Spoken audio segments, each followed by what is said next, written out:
हरे कृष्ण गोविंद हरे मुरारी हे नाथ नारायण वासुदेव हरे कृष्ण गोविंद हरे मुरारी हे नाथ नारायण वासुदेव मंगलीकर हरिठल श्री ज्ञानदेव तुकाराम वासुदेव हरी. पहिला दिवस त्यामुळं मंगलाचरणातली ओवी ज्ञानेश्वरी पहिल्या अध्यायातली पहिलीच ओवी. ओम नमोजे आद्या वेद प्रतिपाद्या जय जय स्वसंवेद्या आत्मरूपा. उत्पत्ती विनाशरहित निर्गुण ब्रह्म ओम. त्या ओमाला ओम परब्रह्माला नमन करून नमन का करायचं तर ते आद्य आहे आणि परब्रह्म आहे आणि वेदानं त्याचं प्रतिपादन केलेलं आहे. किंवा वेदानं प्रतिपादन केलेलं आहे असं म्हणण्याऐवजी ओम हेच वेदाचं आदिबीज आहे असं म्हणलं तरी चालेल. आणि ते कसं आहे त्याचा जय जयकार केला आहे तर ते स्वसंवेद आहे. स्वसंवेद म्हणजे त्याला इतर कुठल्या गोष्टीची गरज पडत नाही. स्वसंवित आहे ते स्वतःची ओळख स्वतः ते होते असं ते जे ओम आहे निर्गुण परब्रह्म. आणि त्यात ती निर्गुण परब्रह्म उत्पत्ती विनाशरहित जे ओम आहे त्या ओम जे आहे त्याचा संबंध कशाशी लावला आहे ते दुसरं तिसरं काय नसून ते आपलं आत्मरूप आहे असा आहे थोडक्यात ओवीचा भावार्थ आहे. सालाबादप्रमाणे आपल्या नरतोडे गावामध्ये रामनवमीच्या संबंधानं जो हा सप्ताह केलेला आहे त्या सप्ताहाची पहिल्या दिवसाची सेवा माझ्याकडं परमभाग्यानं आलेली आहे. काही जे आपल्या तासाभरात होईल ते आपण करूया. आता ह्या ज्या सेवा आहेत वारकऱ्याला साधारण 24 एकादशा नेमाच्या आणि अधिक महिना आला तर 2 एकादशा हे पर्वकाळ आहेत. 26 एकादशांचे पर्वकाळ का म्हणले तर त्या काळामध्ये केलेलं नामस्मरण किंवा भगवंताच्या संबंधानं जे काय केलेल्या क्रिया आहेत त्याचं फल अधिक मिळते असं एक हे आहे. आणि याशिवाय एक 5 आणि पर्वकाळ आहेत त्यातला हा पर्वकाळ आहे. कुठला तर चैत्र शुद्ध नवमी रामनवमी, त्यानंतर वैशाख पौर्णिमा नरसिंह जयंती येते. श्रावणामधले आपल्या सर्वांच्या आवडती गोकुळ अष्टमी तो पण आपण बऱ्याच ठिकाणी सप्ताह असतोय. आणि भाद्रपद शुद्ध द्वादशी वामन जयंती आहे. आणि आपण माघवारी करून आल्यानंतर जी माघ वद्य त्रयोदशी म्हणजे एकादशी झाल्यानंतर 2 दिवसांनी येते ती माघ वद्य त्रयोदशी म्हणजे महाशिवरात्र. असे ते 5 पर्वकाळ अधिक ह्या आपल्या एकादशा हे आपण जशी एकादशी करतोय त्या पद्धतीने हे करायचे आहेत. आणि यामुळं मिळणारं जे फल आहे ते फल अधिक आहे. आता नित्यनेम सगळेच आपण घरात नित्यनेम करत असतोय. नित्यनेम करत असून सुद्धा मला वाटतं वारकरी सर्रास घरात आपण आंघोळ करताना काही जण हरिपाठ करतात, काही जण देवपूजा करताना हरिपाठ करतात. म्हणजे प्रार्थना ही चालूच असते, त्यात प्रार्थनेत खंड नाही. तरी पण आपण ह्या सप्ताह का करायची किंवा सामुदायिक प्रार्थना का करायची? सामुदायिक प्रार्थनेला असं काही विशेष महत्त्व आहे काय? तर आहे, त्याशिवाय हे केलेलं नाही. कारण सामुदायिक प्रार्थनेला महत्त्व आहेच. तर त्याशिवाय मग आपल्या मराठी शाळा असू दे, हायस्कूल असू दे, नाहीतर अगदी 11वी 12वी कॉलेजमध्ये काय करत नाही, पण 11वी 12वी वर्ग जरी असले तरी वर्गात जाण्यापूर्वी एक सामुदायिक प्रार्थना केली जाते. कारण त्या सामुदायिक प्रार्थनेला तसं महत्त्व आहेच. कारण आपल्या जी प्रार्थना आपण वैयक्तिक घरी करतोय किंवा वैयक्तिक स्वरूपाची मंदिरात येऊन प्रार्थना करतोय, त्यात जो आपला असतो जे मिळणारं फल असते ते वैयक्तिक फल असते, आणि सामुदायिक प्रार्थनेत हे सामुदायिक फल आहे. आणि सामुदायिक फलाला फार महत्त्व आहे. का म्हणाल तर एक आधी उदाहरण सांगतो.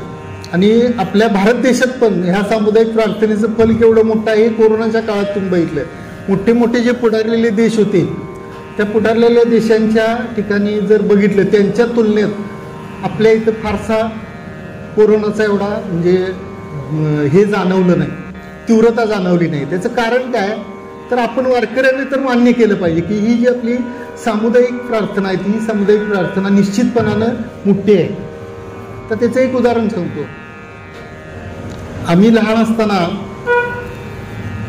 ते अमेरिकेने एक यान सोडलं होतं चंद्रावर. नील आर्मस्ट्रॉंग, एल्ड्रिन आणि असे तिघजण त्या यानात होते. आणि ते यान बरोबर चंद्रावर गेल्यानंतर त्याच्यात थोडासा बिघाड झाला. बिघाड झाल्यानंतर त्यांनी बराच प्रयत्न केला पण त्यांना ते साध्य होईना.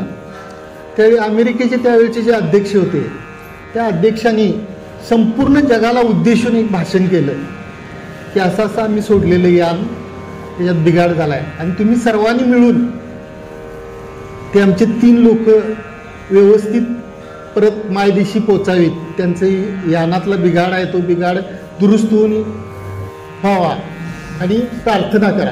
आणि त्या पद्धतीनं सगळ्या जगानं प्रार्थना केली. परिणाम असा झाला की ते खरोखर यान दुरुस्त झालं आणि ती 3 लोक चंद्रावरून व्यवस्थित परत अमेरिकेला परत आले.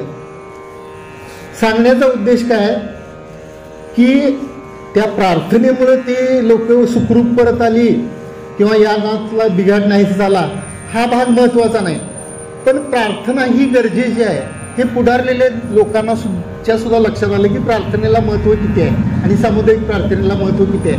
म्हणून हे आपले सप्ते वगैरे यातून जे सामुदायिक जो हरिनामाचा गजर आहे त्यासाठी हे सप्ते आहेत. थोडक्यात म्हणजे हा उद्देश जो सप्त्यांचा आहे किंवा ह्या ज्या सामुदायिक कार्यक्रमांचा आहे तो मुख्य उद्देश हा आहे. आता आपण थोडंसं या मंगलचरणाच्या ओळीकडे जाऊया.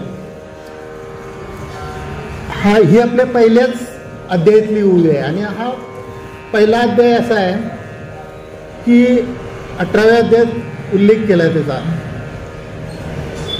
जो पहिला अध्याय तो शास्त्र प्रवृत्ती प्रस्ताव. पुढचं आपल्याला काय गरज नाही, दुसरं द्वितीय सांख्यभाव त्याचा काय नाही.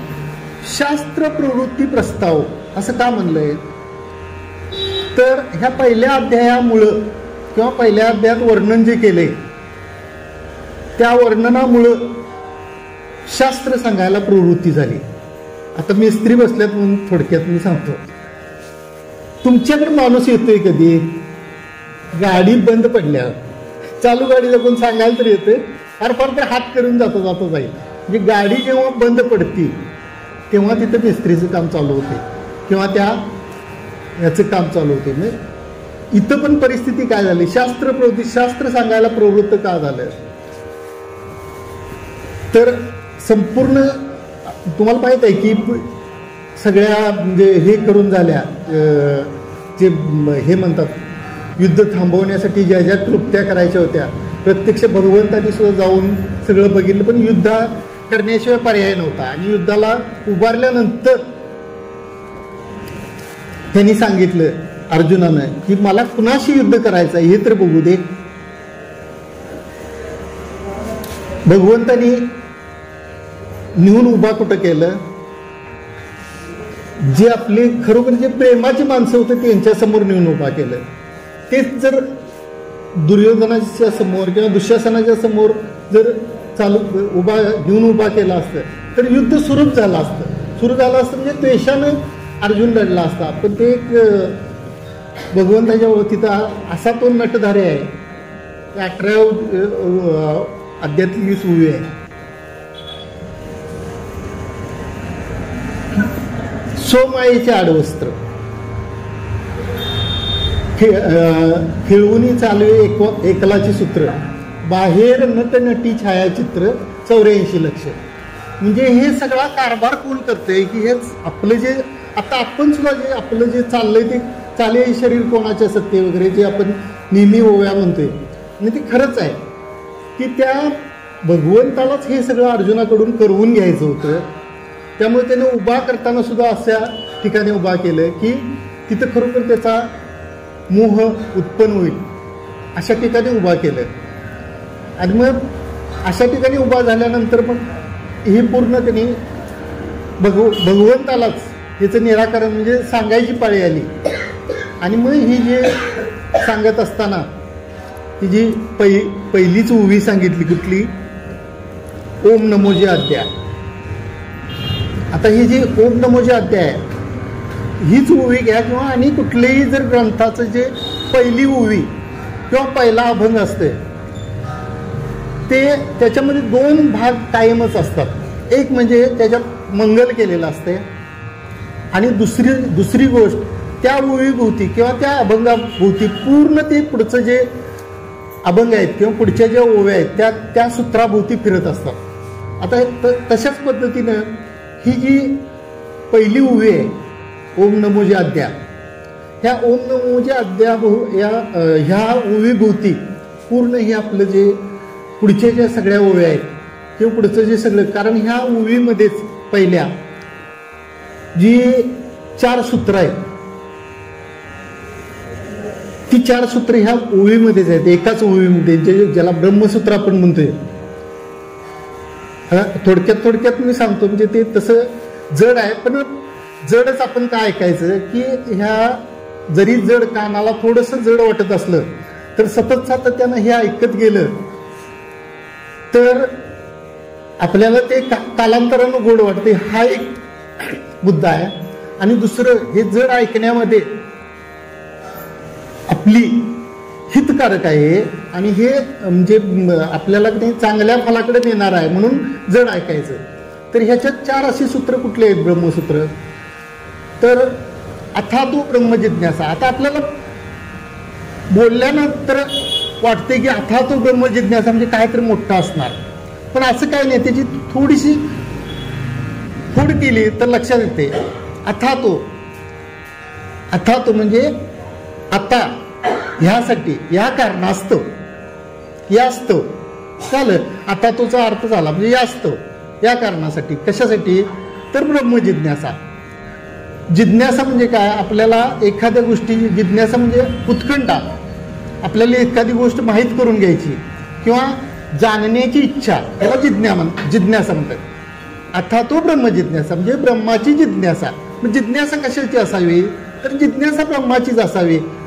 ब्रह्म सोडून इतराची जिज्ञासा का असू नये, तर इतराची जिज्ञासा बाळगण्याचं काही कारणच नाही आहे. कारण का आपल्याला जे ब्रह्म सोडून इतर जे आहे ते आपल्याला इतर दिसतेच आणि जे दिसते ते सांगण्यामध्ये शास्त्राची अजिबात प्रवृत्ती नाही आणि ते सांगून काय उपयोग पण नाही. त्याचा काय उपयोग आहे, कारण आपल्याला द्वैतामध्ये म्हणजे हे सोडून ब्रह्म सोडून जे इतर आहे त्या द्वैतामध्ये आपलं हिताचं कायच नाही. कारण माऊलींची उवे आहे, दुजे जवळजवळ घडे संसार भय जोडे.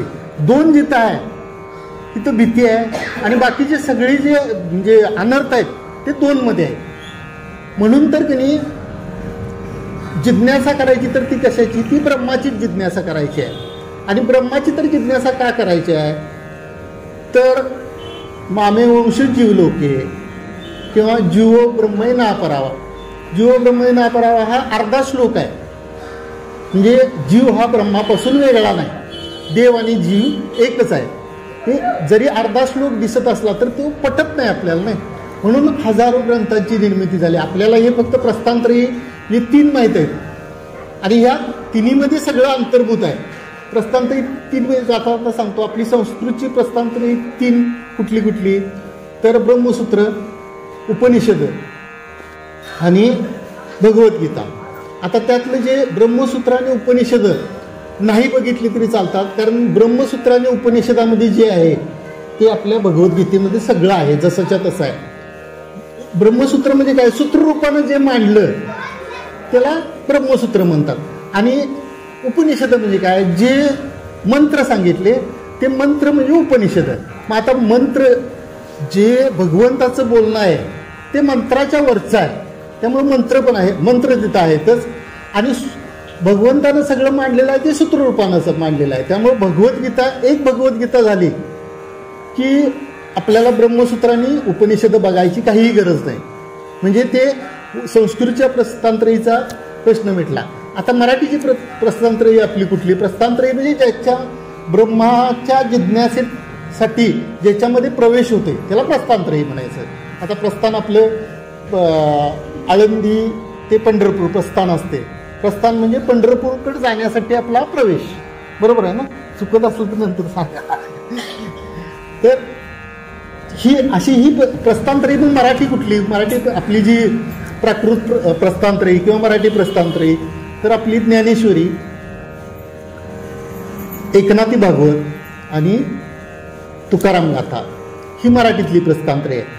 मग ह्या ज्ञानेश्वरीमध्ये आपल्या भगवद्गीता अंतर्भूत होते. म्हणजे एक ज्ञानेश्वरी झाली आणि एक आपली गाथा झाली तर आपल्याला सगळे जे ब्रह्मजिज्ञासा आहे ती ब्रह्मजिज्ञासा आपल्याला पुढे पूर्णांशानं करता येते.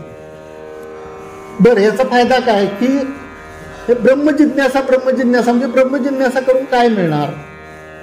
तर आपण हळूहळू एक पूर्वीपासून लोक म्हणजे अगदी अडाणी लोक सुद्धा म्हणतात देव शोधायला गेलो देवच होऊन ठेवलो.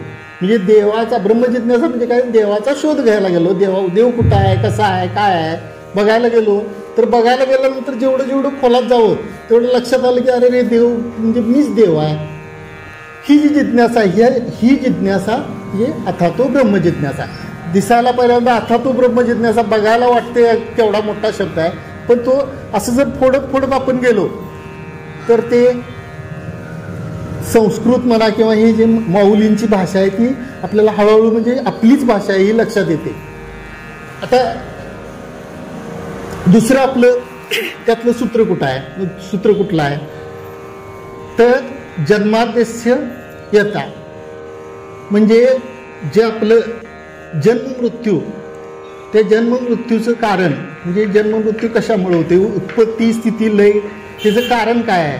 तर हे जे सूत्र आहे ते सूत्र पण ह्या आपल्या पहिल्या ओवीमध्ये आहे. ओम नमोजी आद्या हे पहिले जे 3 शब्द आहेत त्यातला ओम हा कसा आहे की ओम हा शब्दामध्ये अ उ ब अशी 3 त्याची फोड आहे, अकार उकार आणि मकार. त्यातला जो अ आहे हा अ शब्द प्रत्येक शब्दामध्ये अ शब्द हा असतोय. त्यामुळे श्रुतीनं काय म्हणलंय की अ हा शब्द म्हणजे देवाचं स्वरूप आहे, देवाचं प्रतीक आहे, देवाचं ध्यान आहे, ध्यान करायसाठी प्रतीक आहे ते. मग हा अ शब्द ओंकारात सुद्धा आहे. त्यामुळं ओंकार हा देवाचं प्रतीक आहे, देवाचं ध्यान रूप आहे. आणि थोडक्यात निर्गुण निर्विकार ब्रह्म, उत्पत्ती विनाशरहित ब्रह्म आहे. म्हणजे ओम हे थोडक्यात ब्रह्म आहे. मग ते ओम नमोजी आद्या, मग ते असं जे ओम आहे उत्पत्ती विनाशरहित ओम, त्या ओमला नमस्कार करूया म्हणजे नमन करूया. म्हणजे थोडक्यात हे. आणि जी ह्या शब्दानं काय दाखवलं तर पूर्वीपासून बघा तुम्ही आपले जे जुने जर महाराजांच्या शिवाजी महाराजांच्या काळातले काही बकरी वगैरे काढल्या किंवा त्यांचं जर वाङ्मय वाचलं किंवा आपले जे हे, तर जी हा शब्द आदरार्थी आहे. काही लोक अजून सुद्धा आपल्याकडे जी जी म्हणणारे आहेत. तर जी याचा अर्थ काय की जी म्हणजे हा आदरानं मोठ्या माणसाला तो हे दिलेला आहे. आणि हे तर ओम हे देवाचं स्वरूप आहे. त्यामुळं जी हा शब्द आदरानं वापरलेला आहे. अगदी म्हणजे आधुनिक काळात बोलायला गेलं तर तो राज कपूर नावाचा, असलं सांगू नये पण एक आठवलं म्हणून सांगतो, राज कपूर नावाचा नट होता. आणि त्या राज कपूरच्या ज्यांनी जुनी कुणी पिक्चर बघितले असेल तर त्यांच्या लक्षात येईल की त्याला जी जी म्हणायची सवय होती. आणि राज कपूर मेल्यानंतर त्याच्या त्या स्मरणार्थ जी नावाचं मासिक काढलं आणि प्रसिद्ध झालं होतं ते जी नावाचं मासिक. बरेच वर्ष झालं होतं, पण आपल्या ह्या मोबाईलच्या काळात त्या मासिक मागं पडले. तर असं त्या ओम नमोजी, ह्या ओम नमोजी ह्याचं सूत्र काय आहे? जन्मादेशी येता, म्हणजे ज्याचं जन्म मृत्यू उत्पत्ती स्थिती लय हे दाखवणारं ते प्रतीक आहे. मग आता हे ओम जे आहे त्या ओमच्या बाबतीत उत्पत्ती स्थिती लयचा काही संबंधच नाही, कारण ते सृष्टीच्या उत्पत्तीपूर्वी पण होतं, आत्ताही आहे आणि सृष्टीचा लय झाल्यानंतरही असणार आहे. त्यामुळं त्याला नमन केलेलं आहे. आता पुढचं जे वेद प्रतिपाद्य आहे, हे वेद प्रतिपाद्य जे आहे त्याला सूत्र कुठलं बसतंय? जरा जड आहे, पण ऐकायचं आपण. महाराज हेच ऐकायचं. ह्यात कसा आमचा पण अभ्यास होते आणि तुमच्या कानावरून गेल्यानंतर ते, कारण हे कसं आहे, हेच हितकारक आहे. तर हे ओम नमो जे अध्याय, त्यानंतर वेद प्रतिपाद्य आहे. ते वेद प्रतिपाद्य हे तिसऱ्या सूत्रात बसवले.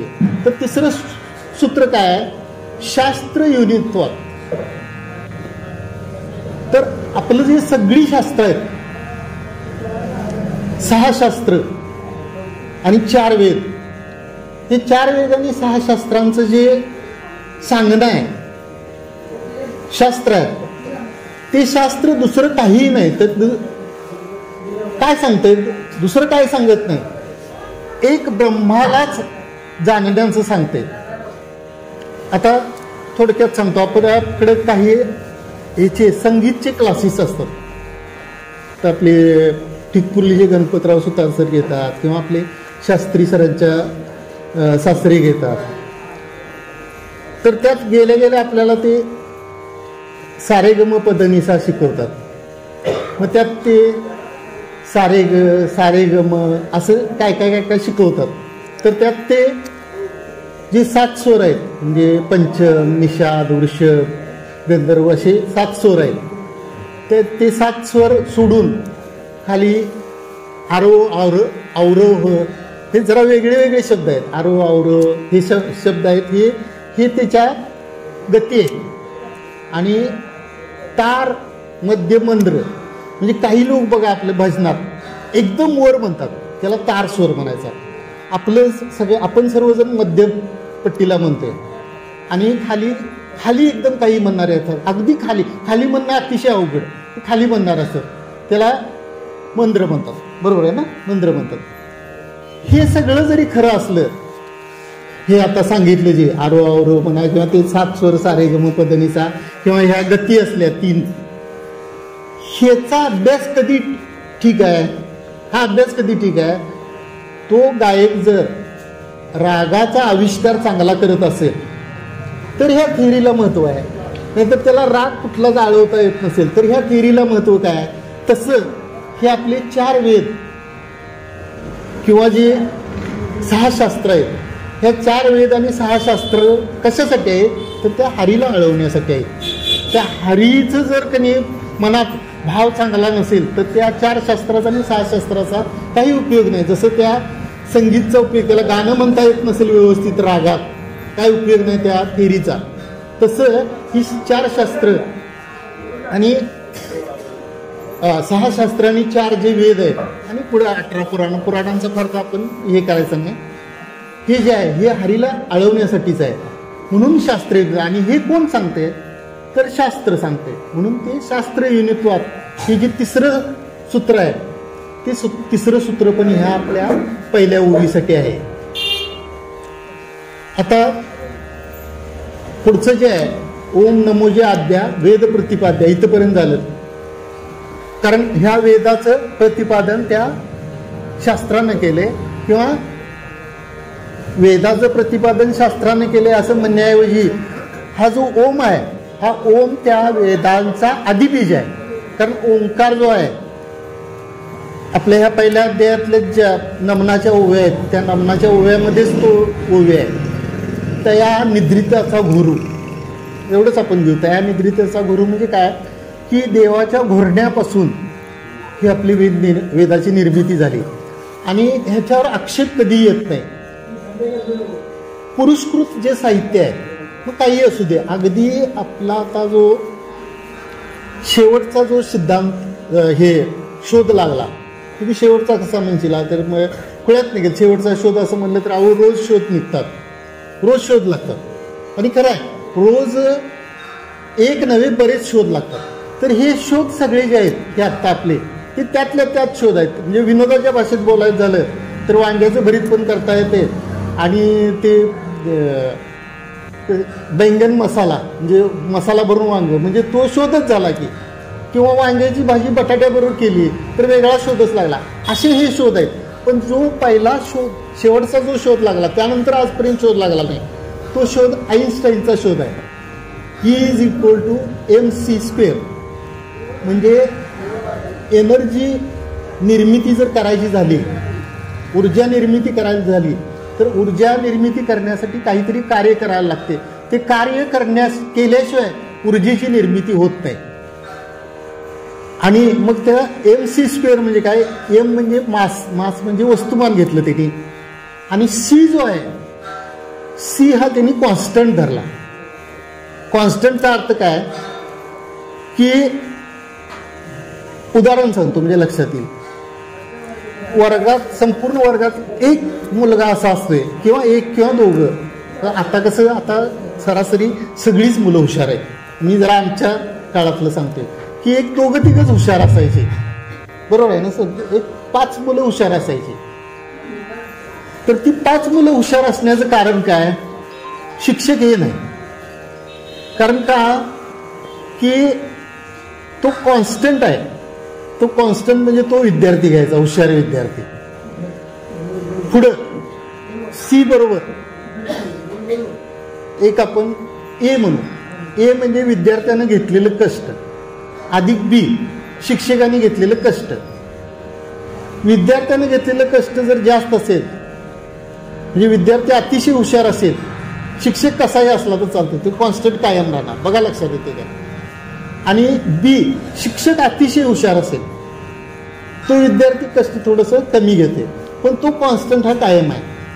तसं त्या आईन्स्टाईननी तो सी कॉन्स्टंट घेतला आणि त्या एनर्जीची त्यांनी बरोबर ऊर्जा, जेवढी ऊर्जा निर्माण करायची तेवढी तिकडं शक्ती जाळावी लागते. आणि मग त्याचं आपल्या माऊलीने ओळी घातले, उपजे ते नाशे, नाशिले पुनरपी दिसे. नाश झाल्याशिवाय नवीन निर्मिती होत नाही. बीज मोडे वृक्ष होय. बीजानं स्वतःला गाडून घेतल्याशिवाय वृक्षाची निर्मिती होत नाही. बीजाला गाडून घ्यावंच लागते. मग हे उत्पत्ती, स्थिती, लय हा जो आहे हा सतत म्हणजे परिवर्तनशील आहे, एकमेकावर अवलंबून आहे. उत्पत्ती झाल्याशिवाय स्थिती होत नाही, स्थिती झाल्याशिवाय नाश होत नाही, नाश झाल्याशिवाय पुन्हा उत्पत्ती होत नाही. हे आईन्स्टाईनचं इक्वेशन त्यानं कॉन्स्टंट मानला. पण इथं आपण कॉन्स्टंट काय मानावं लागते, तर आपल्याला सतत सातत्यानं एक तो कॉन्स्टंट, दुसरा तिसरा कोण नसून तो परमेश्वर. तो परमेश्वर जर आपल्याला साक्षीला जर नाही ठेवला तर काहीही होत नाही. आणि तो साक्षीला पण राहून कसा असतो, तो नामाने राहून असतोय. गणित सोडवण्यासाठी एक्स घेतोय आपण, पण ते एकदा गणित सुटलं त्या एक्सचं काही काम नसते. तसा तो कॉन्स्टंट सतत सातत्यानं असते. मी काय हे सांगितलं तर जे आपलं जे वेदानं प्रतिपादन केलं किंवा शास्त्रानं जे प्रतिपादन केलं, ते शास्त्र प्रतिपादन सतत सातत्यानं काय करते, जगताबद्दल काय सांगत नाही शास्त्र. जगत कारण, जगताला कारण काय झालं ते जगत कारण, जगत कारण शास्त्र सांगतात. कधी आपण कारणाकडे जाऊ. आपले महाराज कायम सांगतात, कवनेकर महाराज, की तुम्ही निमित्ताकडे जाऊ नका, कारणाकडे जावा. आता ओघानं आले, ह्या उवीच्या ओघानं, ही उवी अशी आहे, ह्या उवीत काय पण घेईल ते बसते त्यात बरोबर, कारण ते उवीचं सूत्रच तसं आहे. तर आपण कारण कायम बघतोय. हे करायचं झालं, मातीचं भांड घट तयार करायचं झाला तर घटाला एक उपादान कारण आहे, एक निमित्त कारण आहे. उपादान कारण काय आहे, माती आहे, आणि निमित्त कारण काय आहे तर दंडचक्र कुलाल. आपण कुलाल फक्त घेऊया. कुलाल म्हणजे कुंभार. माती असेल तर नुसती माती असून चालत नाही, त्याला सोबत कुंभार पण लागते. आणि माती आणि कुंभार आणि दंडचक्राच्या सहाय्यानं त्या घटाची निर्मिती होती. पण आपला जो हा घट आहे तो मातीचा घट आहे. त्या मातीच्या घटाचा आपल्याला लागू होत नाही. कसं म्हणाल तर ह्या जगताला अभिन्न निमित्त उपादान कारण देव आहे. शब्द जड आहे पण पुढून सांगितल्यावर लक्षात येणार. घट एकदा निर्माण झाला, कुंभाराचा आणि घटाचा काही संबंध राहत नाही. पण आपले जे घट हे सगळे निर्माण झालेत, आपण बसलेले, ह्या घटाला उपादान कारण पण तोच आहे परमेश्वर, आणि निमित्त कारण पण तोच आहे. मायेच्या कारणानं, उपादान कारणानं आपल्याला निर्मिती झाली, आणि निमित्त कारण चैतन्य रूपानं आपल्या चैतन्य, त्या चैतन्य रूपानं निमित्त झालं. अभिन्न हा शब्द का वापरला तर एकदा मातीचा घट तयार झाला की कुंभाराचा त्याचा काहीही संबंध राहत नाही. आपल्या बाबतीत तसं नाही. चैतन्य कारणानं तो कायम आपल्याशी अभिन्न आहे. अभिन्न म्हणजे भिन्न नाही. आणि ज्या दिवशी भिन्न होईल त्या दिवशी रामनाम सत्य आहे. म्हणून अभिन्न निमित्त उपादान कारणानं आपल्याला हा ईश्वर किंवा ब्रह्म म्हणलं चालतंय. आता ब्रह्म आणि ईश्वर आपण कसं, ईश्वर हा थोडा आपण म्हणजे कनिष्ठ का मानतोय की मायेची उपाधी धारण केली, पण ते सबल ब्रह्म आहेच. कारण ईश्वराच्या अंकित माया आहे, आपल्या मात्र अंकित अविद्या अज्ञान नाही आहे. म्हणून ईश्वर हा जरी असला तरी ईश्वर हा ब्रह्मस्वरूपच ईश्वर आहे. फक्त त्या मायेचा अंगीकार केल्यामुळं आपण त्याला ईश्वर म्हणलं, एवढंच. तर हे कोण सांगतंय? शास्त्र सांगतंय. म्हणून ओम नमोजाद्या वेद प्रतिपाद्या. आणि हे सगळं प्रतिपादन कोण करते तर वेद प्रतिपादन करते. आणि मग शेवटचं जे हे आपलं आहे शास्त्र, आपल्या 4 जी सूत्र आहेत त्यातलं शेवटचं सूत्र जे आहे तत्व समन्वयात, तत्व समन्वयात असा त्याचा अर्थ आहे. तत्व समन्वयात समन्वय म्हणजे थोडक्यात आता इथं समन्वय, आता समन्वय इथं आपला काय लावायचा की तुमचा आणि माझा समन्वय काय आहे तर तुम्ही श्रोते आहे, मी वक्ता आहे. मग इथं आपला समन्वय काय? प्रभू तुम्ही महेशाच्या मूर्ती, म्हणजे तुम्ही महेशाच्या रूपानं एक म्हणजे शंकराचाच अवतार आहे असं आपण धारण. हे बघा आपण कणी माळ घातल्या म्हणल्यावर कणी ध्येय सुद्धा उच्च ठेवायची की खऱ्या अर्थानं खरोखर आपण म्हणजे आहेच परमेश्वर. मग म्हणायला काय बिघडलं? प्रभू तुम्ही महेशाच्या मूर्ती म्हणायला काय बिघडलं? आहेच ना महेशाच्या मूर्ती. तसं ते हा समन्वय आपला.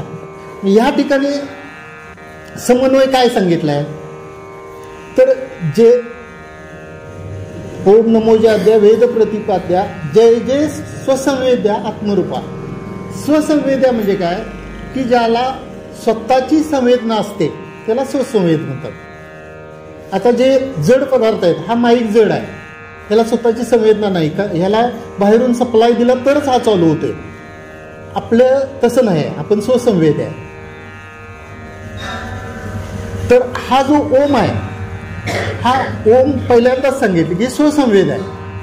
आणि हा जो ओम स्वसंवेद आहे, हा ओम स्वसंवेद दुसरा तिसरा कोण नसून ते आपलं आत्मरूप आहे हे सांगितलं. कारण तो आत्मरूप गणेश तोच आपण आहे.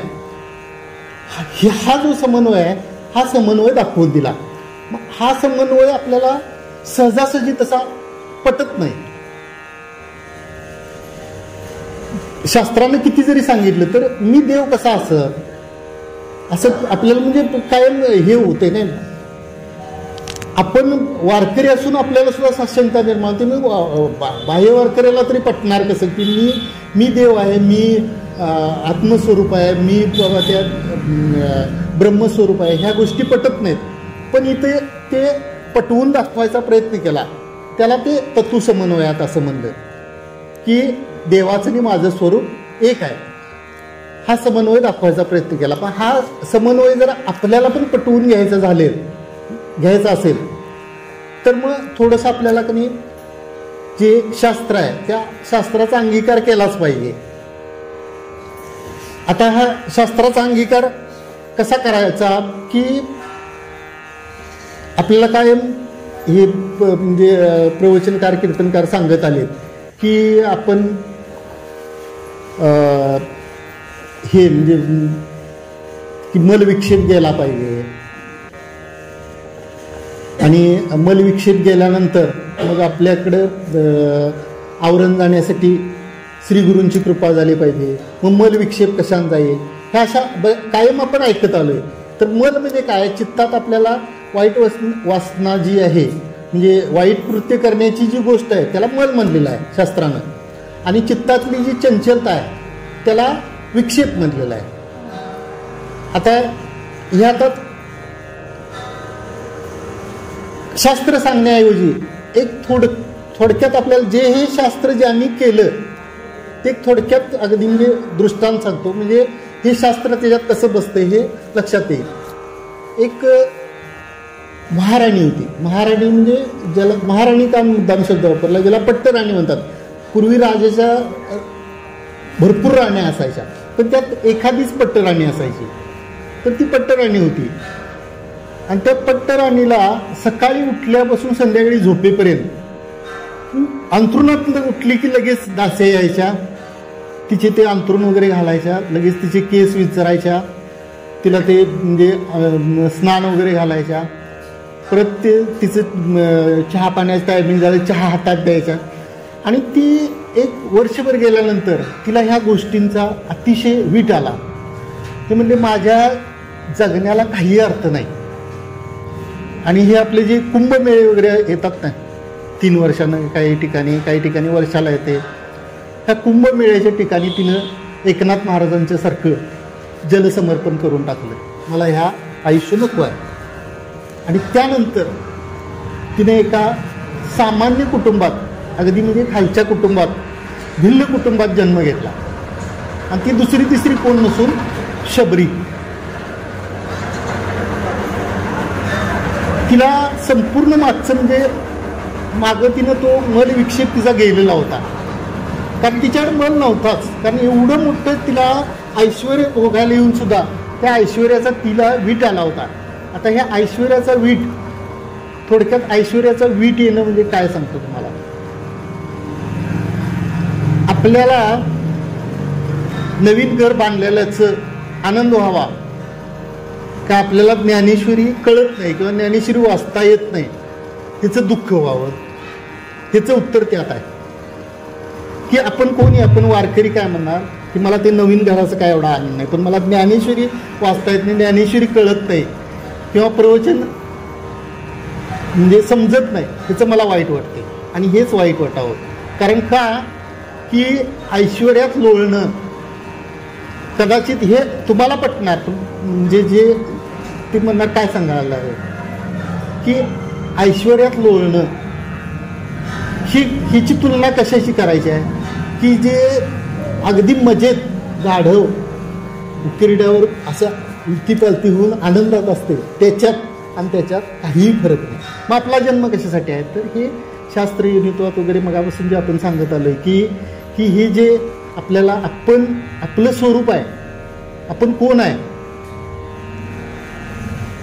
आहे हे सिद्धच आहे. पण ते वरचा जो पापुद्रा आलेला आहे हा पापुद्रा किंवा भ्रम जो घालवायचा आहे तो भ्रम घालवण्यासाठी आपला जन्म आहे. तर ती शबरीचं मी सांगत होतो ते शबरीला का लागू पडते तर तिला मागच्या जन्मी एवढं सगळं ऐश्वर्य असून त्या ऐश्वर्यातून तिला बाजूला पडायचं होतं आणि ती बाजूला पडली. त्यामुळे तिचा मल विक्षेप जाऊन जे शास्त्राप्रमाणे आहे तिचा मल विक्षेप गेलेलाच होता आणि फक्त आवरण शिल्लक होतं. आणि त्याला कारण पण तसं झालं, आवरण दूर होण्यासाठी त्याला कारण तसं झालं. ती एक 6-7 वर्षाची झाली. आणि ह्या आपल्या जुन्या काळात विवाह पद्धती ही म्हणजे त्यांना काळाच्या आधीच बालविवाहाची पद्धत होती आणि ते बालविवाहासाठी तिला म्हणजे तिचं लग्न ठरलं होतं. आणि त्या रात्री तिनं बघितलं तर आपल्या घराच्या भोवती पूर्ण बकरी आणली होती. साधारण काय तर 300 बकरी असं काय तर बोकड असा उल्लेख आहे शास्त्रामध्ये.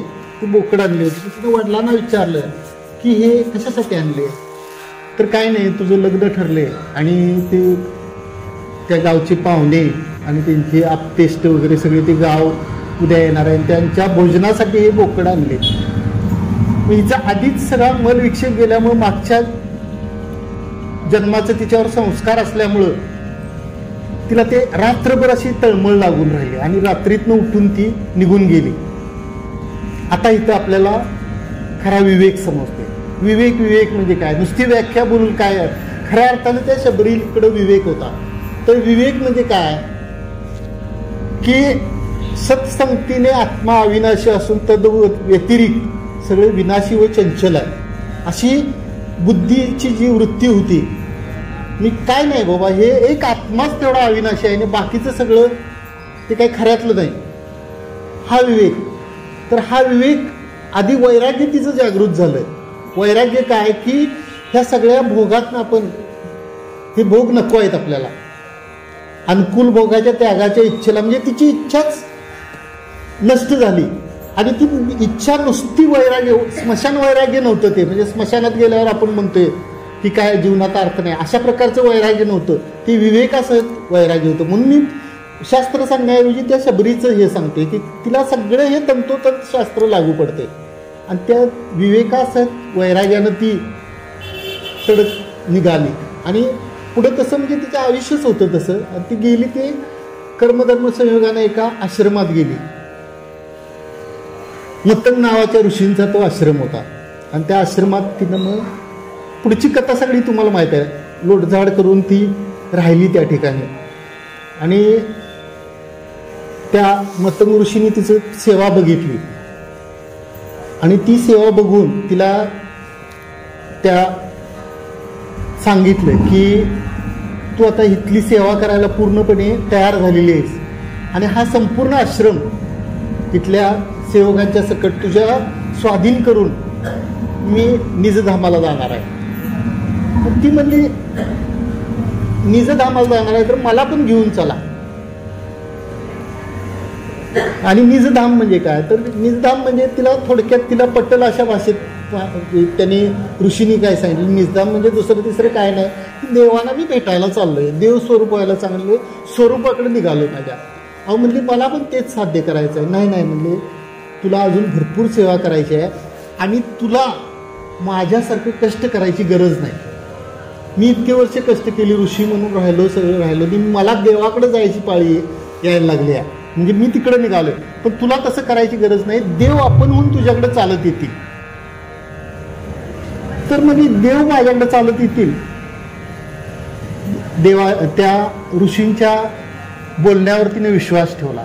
इथं आपले ते जे समाधी षटक आहे हे समाधी षटक लागू पडते, कारण त्याच्यात एक श्रद्धा हा शब्द घातलाय. श्रद्धेचा अर्थ काय की जे आपलं हे वाङ्मय आहे किंवा जे संतांनी सांगितलेलं लिहून ठेवलेलं जे काय आहे त्याच्यावर अत्यंतिक विश्वास ठेवणं त्याला श्रद्धा म्हणतात. ती श्रद्धा तिनं तंतोतंत पाळली. मग ती म्हणली देव येणार आहेत, म्हणजे कधी येणार आहेत, कोण आहेत ते देव, तर जे देव तुला भेटायला येणार आहेत त्या देवांचा अद्याप जन्म झालेला नाही,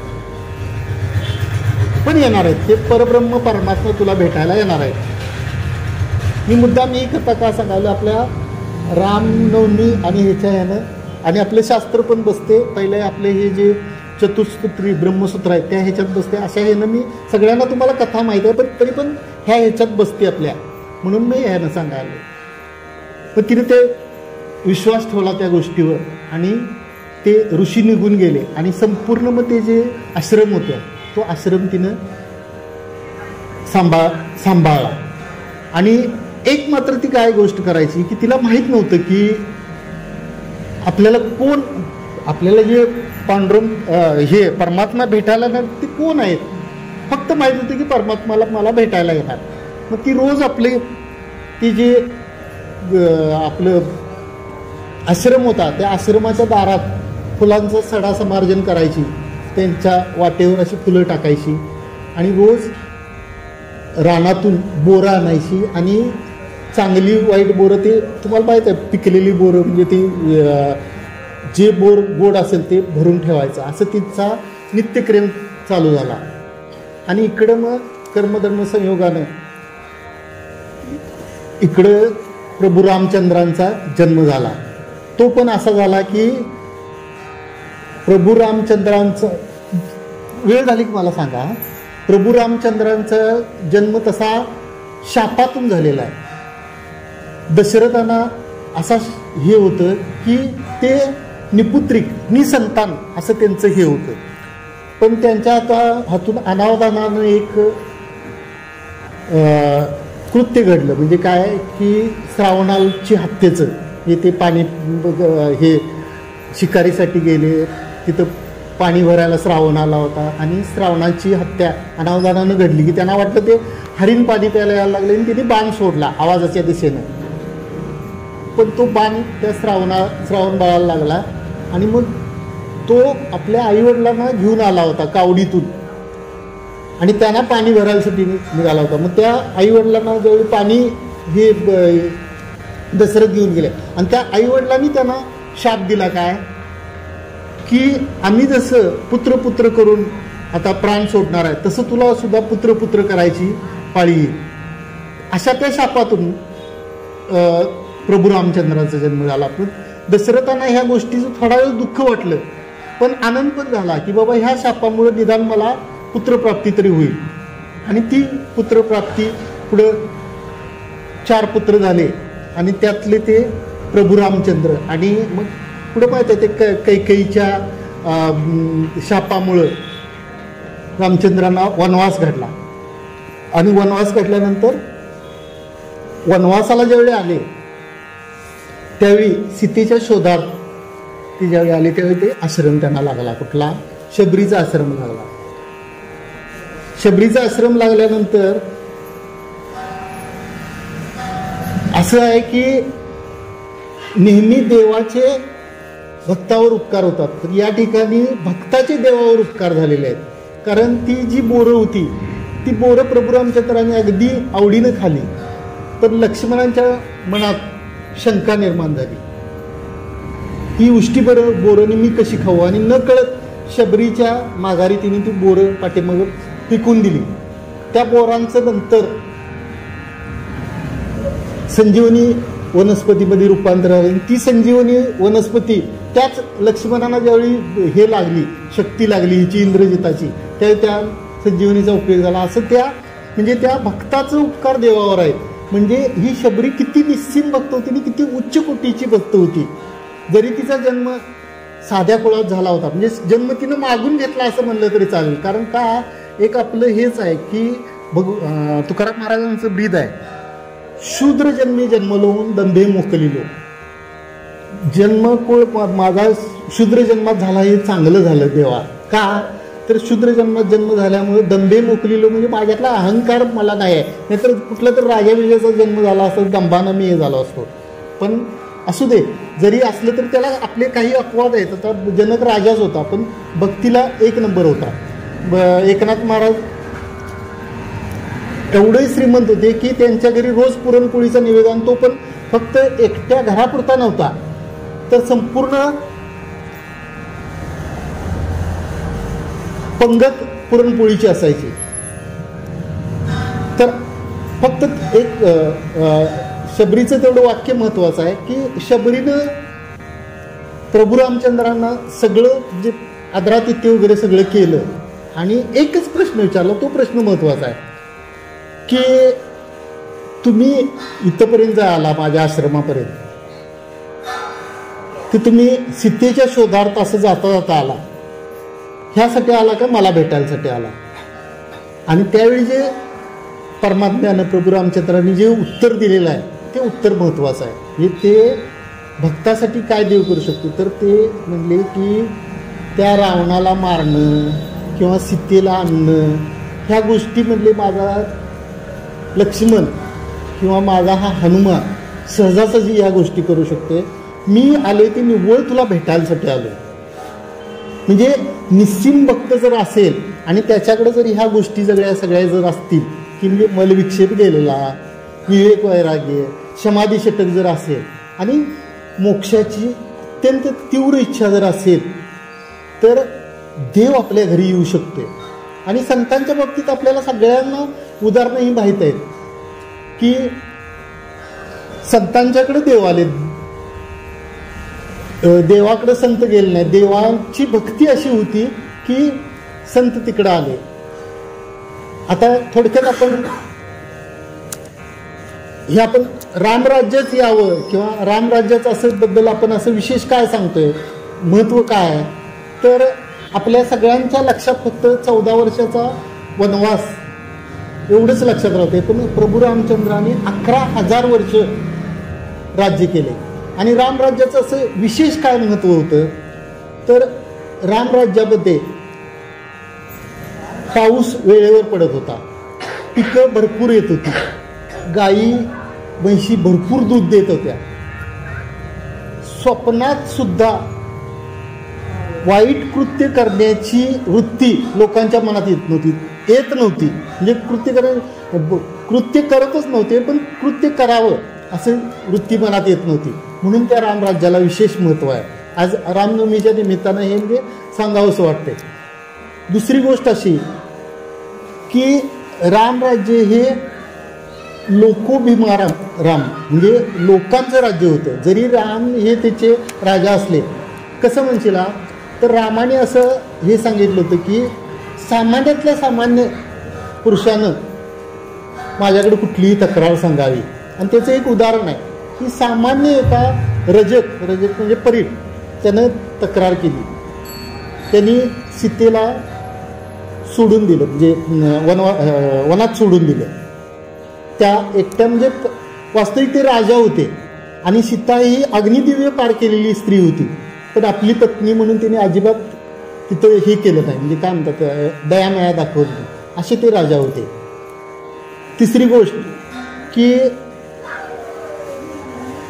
हे जे प्रभू रामचंद्रांचं राज्य होतं हे धर्माला अनुसरण होतं. तर असं म्हणतात की ती जी 4 पायावर ती गाय उभी होती, म्हणजे 1% सुद्धा जेव्हा हे नसते, पापाचा हे नसते, त्यावेळी ती 4 पायावर उभी असती गाय. म्हणजे 4 पाय म्हणजे कुठले, धर्म अर्थ काम मोक्ष, हे जे 4 पुरुषार्थ आहेत.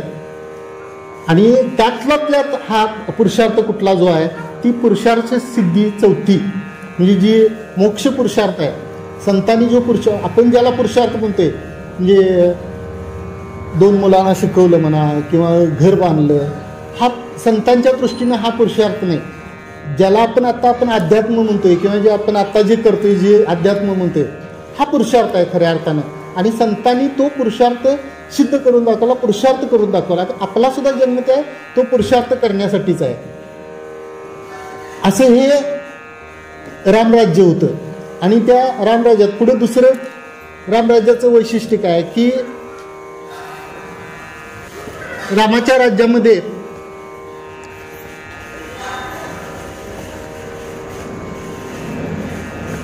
आपण ज्याला हे म्हणतोय मूवी आठवण मला असू दे, एक किंवा आपण जर बोलायचं झालं रामाच्या ह्याच्यातच, तर राम लक्ष्मण भरत हे आपल्या 3 आहेत. हे 3 वृत्ती आहेत की राम हे ज्ञानाचं प्रतीक आहे, लक्ष्मण हे वैराग्याचं प्रतीक आहे आणि भरत हे भक्तीचं प्रतीक आहे. आणि त्याच्या उलट ह्या बरोबर तिन्हीच्या उलट, कारण असा साधे साधे प्रश्न विचारले जातात की राम लक्ष्मण एवढे शूर होते आणि मग त्या रावणाने महिरावणाने कधी त्यांना बंदीखान्यात टाकलं, पळवून नेलं आणि तिथं त्यांना स्वतःला काही करता आलं नाही. म्हणजे अगदी तो अहिरावण महिरावण त्यांना बळी देणार होता. असं का, तर म्हणजे अहंकार, तो अहंकार, ज्ञानाला थोडासा अहंकार येतोय. मग राम हे ज्ञानाचं प्रतीक आहे. आपण असं बोलायचं नाही, म्हणजे तसं ह्या फक्त कसं की राम किंवा कृष्ण हे ज्या ईश्वराच्या मूर्ती आहेत म्हणून आपण हे मनुष्य ह्याच्यात असल्यामुळे आपण बोलू शकतो, पण ब्रह्माला आपण असं बोलू शकत नाही. पण इथं आपण एक तत्व पटवून देण्यासाठी की ज्ञानाला थोडासा अहंकार असतो ज्ञान अहिरावं आणि मग वैराग्य राहिलं मही वैराग्याला थोडंसं ममतेची बाधा होती आणि मग जी आणि ममता आणि अहंकार ह्या ममताला आणि अहंकारला कोण घालवू शकते तर भक्ती घालवू शकते. मग ते एक ओवी आहे बघा, ओवी आहे का बघा, पुढे भक्तीने धरले हाती मागे ज्ञान वैराग्य येते. ती भक्ती कोण आहे तर हनुमंतराय हे भक्ती आहेत. मग हनुमंतानं येऊन त्या दोघांना सोडवलं असा त्याचा अर्थ आहे. आपण त्यातनं तात्विक अर्थ घ्यायचा. आपण ते आता रामाला महिरावून मारणं काय एवढं हे होतं, पण हे पुढे त्यांना परमेश्वराला पण त्यांनी त्याच्या कला नाना कला ज्या आहेत त्या कला पुढे दाखवण्यासाठी हे पुढं करावं लागते. भक्तीचं महात्म्य वाढवण्यासाठी हनुमंताला त्या ठिकाणी हे केलं. तर आपण आता ह्या झालेल्या सेवेतून काय हे करूया की ते आत्मरूप जे आहे ते आत्मरूप आपल्याला प्राप्त व्हावं. आणि आपण आता मगाशी मी सांगितलं की सामुदायिक प्रार्थना आपण काय करूया की आपलं पण भारत देशामध्ये रामराज्य यावं आणि तशी आपली सर्वांची प्रार्थना माझ्यासह आपण प्रार्थना करून झालेली सेवा तुम्हा सर्व संतांच्या चरणी ठेवून मिन्नतेपुरते अधिक सर्व करून ठेवून कुंडली कवरना हरी विठ्ठल श्री ज्ञानदेव तुकाराम आता विश्वस्तुती देवी हेमेवाद्य पुरुषावे पुरुषो निमद द्यावे पसाय दानवे हे कळांची